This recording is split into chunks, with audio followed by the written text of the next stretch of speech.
Counter-Strike has received a mid-November update. On a scale from disappointed fridge opening to Half-Life 3 confirmed, it's closer to the former, obviously, but it's still worth paying attention to.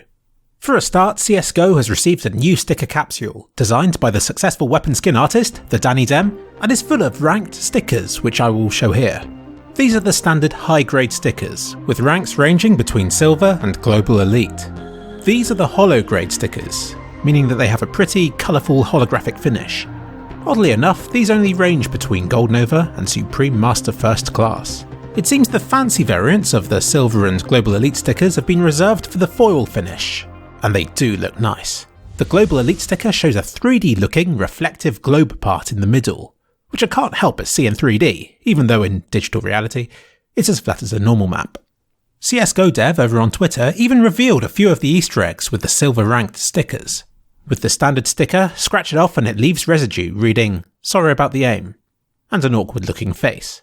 And the premium foil silver sticker fades away, leaving straight into silver. Nice to see the scratched versions being put to good use, and in ways that we can all relate to. But Danny Dem reassures me that there are more Easter eggs yet to be uncovered. Check out his Twitter page in the video's description for more.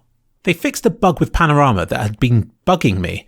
Bomb and hostage icons now disappear when using the console commands to hide the HUD, which will help to keep my flybys in these videos super clean and free of HUD elements. Another thing fixed is the simplified UI, which now hides the HUD elements it should have done in the first place, like the bullet icons. This was pointed out by CSGO Feedback, so I'm sure he's very happy with this update.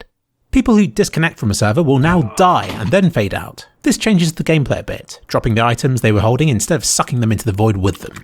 Valve are a bit nervous about this change, and have asked you to get in touch with them if you find a way of exploiting this to gain extra items and money. Valve, please fix.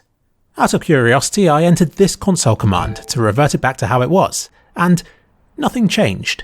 Apart from that, instead of immediately dying and fading out, he remained in the level for an extra 10 seconds, before dying and fading away.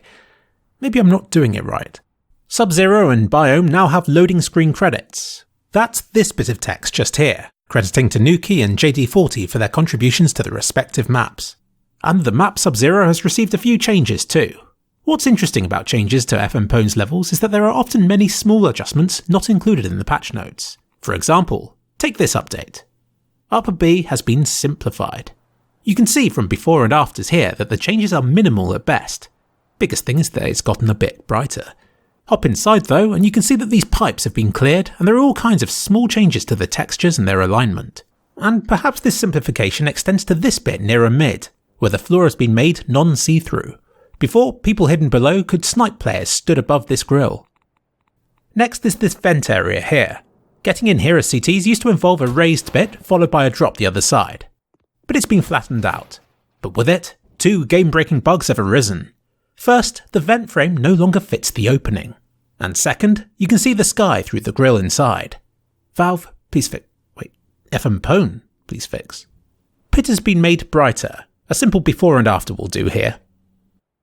Terrorist's entrance to mid has been narrowed. I'll show you shots from either side. I'm guessing this adjustment was made to make it easier to smoke up the entire entrance. Mid itself has been widened, but once again you can see that other changes have also been made, like the crate at the back being moved slightly, and the colour of the orangey red lights changed a bit as well. Minor adjustments extend to the other mid too. The way the snow blends with the ground has changed and been made to look more gradual and fluffy. And this light here has had its decal removed. Like I said, lots of small changes that I'm sure nobody would have noticed were it not for side-by-side comparisons like these. Or at least that's how I'm justifying my existence here. Perhaps these sorts of changes are what the improved clipping and general optimizations in the patch notes are referring to.